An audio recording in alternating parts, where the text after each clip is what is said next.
A History of the Amhara and Ethiopia, a revision of unpopular truths and incidents of history.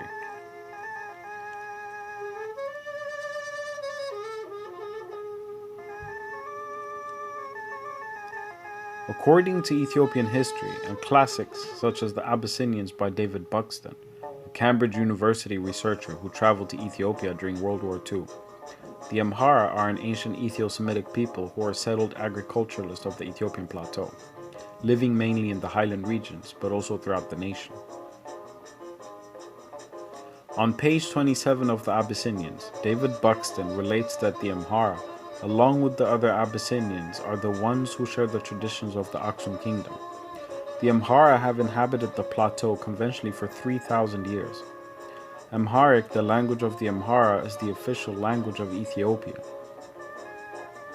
Amharic became the official language of the Old Ethiopian Empire in the 13th century when Yukunno Amlak became emperor in 1270 AD and moved the capital to Tuglat in Shoa in today's alleged Amhara and Oromia region, which then was inhabited by the Amhara as stated on the New International Encyclopedia, Volume 7, page 248. Aksum remained the city where the kings were crowned at the time, and Gi'iz remained the language of books and of the church. Amharic is a South Semitic language either descended from Gi'iz or related to Gi'iz, as well as to the Ethio-Semitic languages, Arabic, Hebrew, and Aramaic.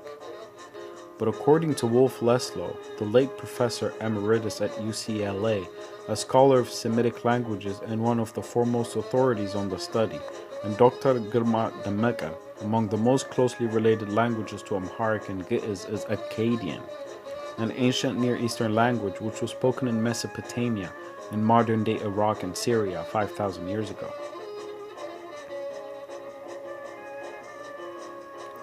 This points to the little understood, mysterious, and ancient history of the Amhara and related people.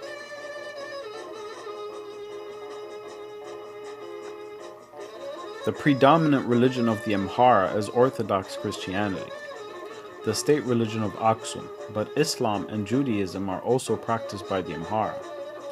Prior to the introduction of Orthodox Christianity from the 1st to the 4th centuries AD, and Aksum was declared a Christian state by Emperor Ezana, the ancient Hebraic faith that developed into Judaism was practiced by the Amhara and other Aksumites of Ethiopia for conventionally 1,000 years, since the time of King Solomon and the Queen of Sheba, whose descendants the Amhara rulers are, according to oral and written tradition. An Islamic dynasty that founded its own kingdom based on the claim of descent from the Muslim prophet Muhammad, or one of his family members, had also thrived in Ifat and Shoa following the disintegration of the Aksum Empire, as Muslims sought refuge in the Christian Empire due to persecution by the Quraysh in Arabia in the 7th century at the birth of Islam.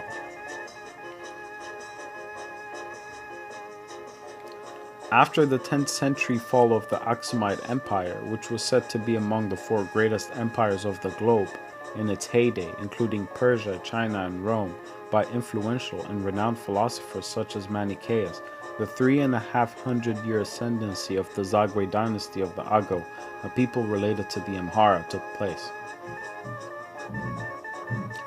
The Ago rulers are known for their particular piety and their remarkable monuments of an underground city entirely hewn out of solid rock. St. George at Lalibela is the most famous example of these remarkable geometric chefs-d'oeuvre for which King and St. Lalibela is credited. At the fall of Aksum, the last surviving rulers of the fallen empire are said to have fled from the northern Aksum city southward to Shoa. The 13th century emperor Yukunno Amlak, who claimed descent from the last ruler of Aksum, was enthroned in the attempt of restoring the previous paternal line of rulers.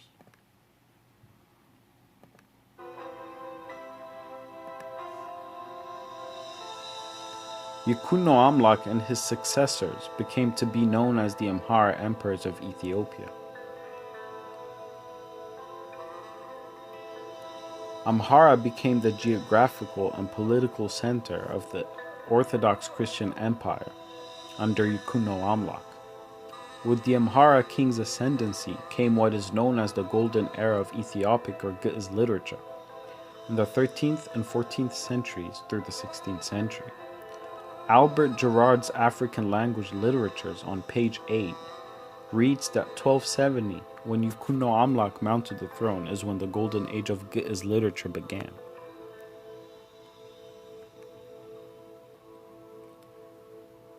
Remarkable and almost surreal constructions, like those of the Zagwe's rock-hewn monuments, also took place during the reign of Yukuno Amlak's successors.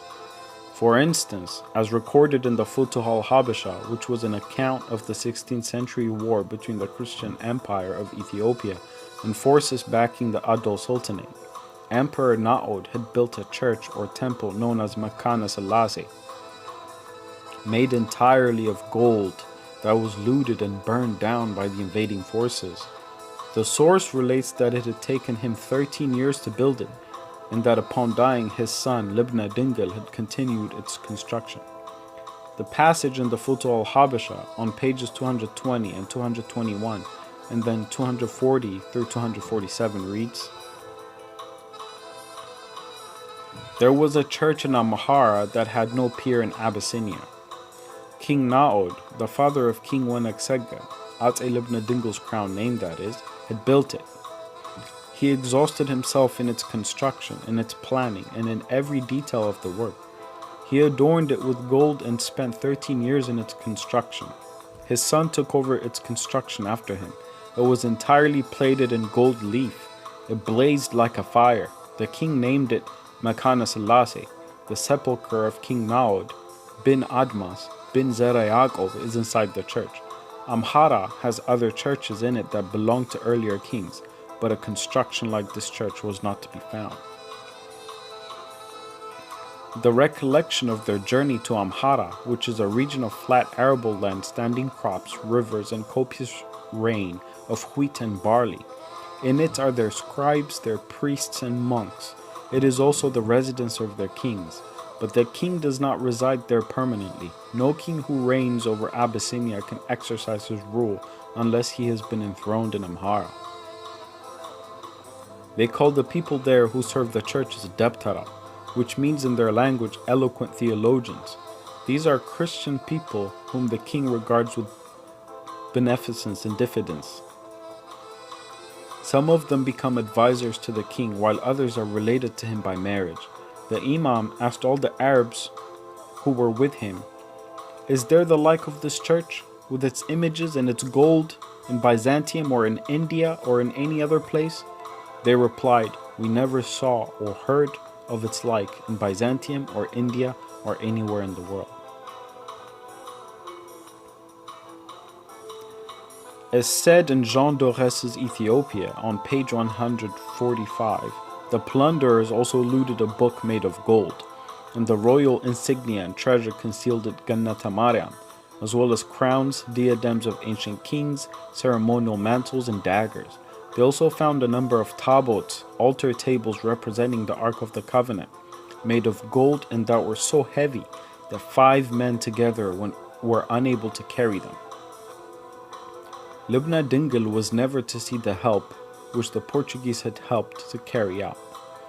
He who 20 years before rode forth on horseback, crowned and with an escort of chained lions, died a year before their arrival with hardly an attendant.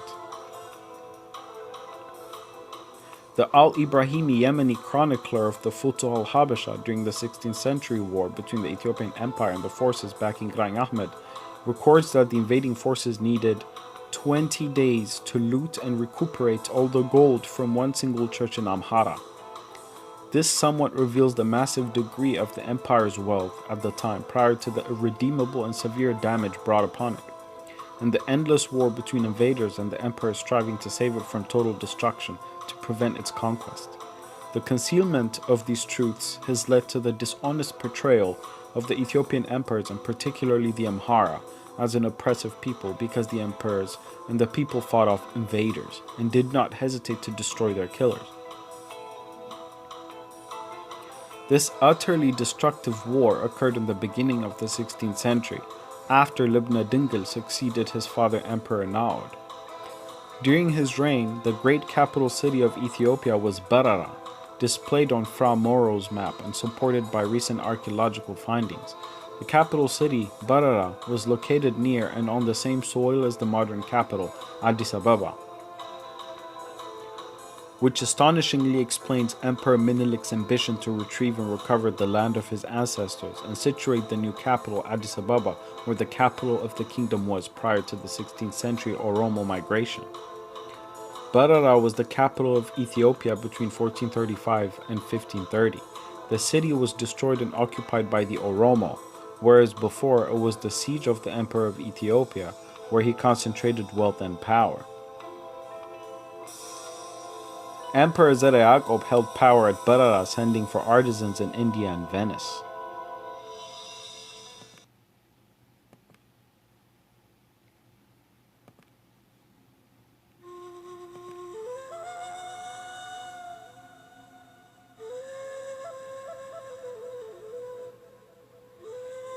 Emperor Zara Yaqob's envoys were welcomed with full honor at a great church conciliar meeting in Florence in 1440, leading to his recognition as the legendary Prester John. It was during the reign of Lubna Dingil that two major and catastrophic events that will happen simultaneously and which will indefinitely change the fate of the Amhara and of the entire nation occur. The Oromo migration and expansion, which will bring immense chaos and bloodshed, contributing to the peril of a significant portion of the population, namely of the Amhara and related peoples such as the Gafat people who are now extinct, and the war with Graing Ahmed's invading forces. In the Abyssinians, on page 57, the Cambridge researcher Buxton, consistently with every credible sources on the matter concerning the history of Ethiopia and the Amhara, states, the bleak Addis Ababan region, along with the even higher and colder district of Mens, further north, belongs to the historic heart of Old Shoa. Many names famous in Ethiopian history since the 13th century are associated with it, and Zara Yaqob made his headquarters for a time at Debra Brahan. Oromo tribes invaded the plateau in the 16th century, pushing the Amhara into the gorges in the broken country to the east, and it was the main concern of the Shoan princes of the 18th and early 19th centuries to regain control of the plateau. The author adds, the hardy Amhara, who make their living from the windswept plateau from the rather cozier recesses of the gorges, are a proud and highly individualistic people. On page 28, he relates that the deeply entrenched and almost impassable valley of the Abai, or Blue Nile, where it forms the southern boundary of Gojam, is one of the more clearly defined ethnic boundaries in Ethiopia. South of the river, the population is solidly Oromo, except to the west, where Negroid tribes who have pushed in from the White Nile occupy most of the lower country. The Oromo people were absent from Ethiopian territory in medieval times before the 16th century, though their ancestors must have been multiplying in what is now Somali country, south of the Gulf of Aden. With their highly developed tribal organization and characteristic institutions, outgrew their living space and started migrating in a southwesterly direction towards the end of the 15th century. In the 16th century, taking advantage of the universal chaos following the Muslim wars, the war with Graing Ahmed's forces, the Oromos flooded into the southern marches of Ethiopia. As a result of this wholesale immigration, and in spite of the ferocious resistance of various Ethiopian monarchs, the Oromo came to occupy a great part of the plateau as far north as Walega, Shoa, and the region of Harar. They also occupied with less difficulty large tracts of the intermediate levels, as for instance the escarpment region of Wallo, where they form a buffer community between the Amhara of the highlands and the Danakil of the desert. As Buxton and other authorities, both local and international, relate, the migration and expansion of the Oromo resulted in the genocide of a significant and massive number of the Amhara population and other indigenous people inhabiting the southern region. In Abba Bahari's chronicles known as Zenahulagala, which is an eyewitness work dating to the 16th century by an Orthodox monk who records the massive and atrocious genocidal acts against the Amhara indigenous peoples by the Oromo and their invasions of different regions. The director of archaeological research, Jean Dorès, also relates in his work entitled Ethiopia that the Oromo would sacrifice the Christian Amharas to idols in celebration of their victories of invasion. The Emperor Iyasu in one instance would avenge the Amharas which the Boran Oromo had invaded, captured and sacrificed to idols. The Amhara emperors and patriots dedicated their existence to the defense of their kingdom. The highly organized and ruthless invaders would destroy entire cities, massacre the people, loot every treasury, and labor to murder the emperor to conquer the kingdom. The emperors and patriots having to defend their nation against invaders, both progressing from the southern borders, and Graኝ Ahmed's African and Arab forces would retaliate at equal intensity.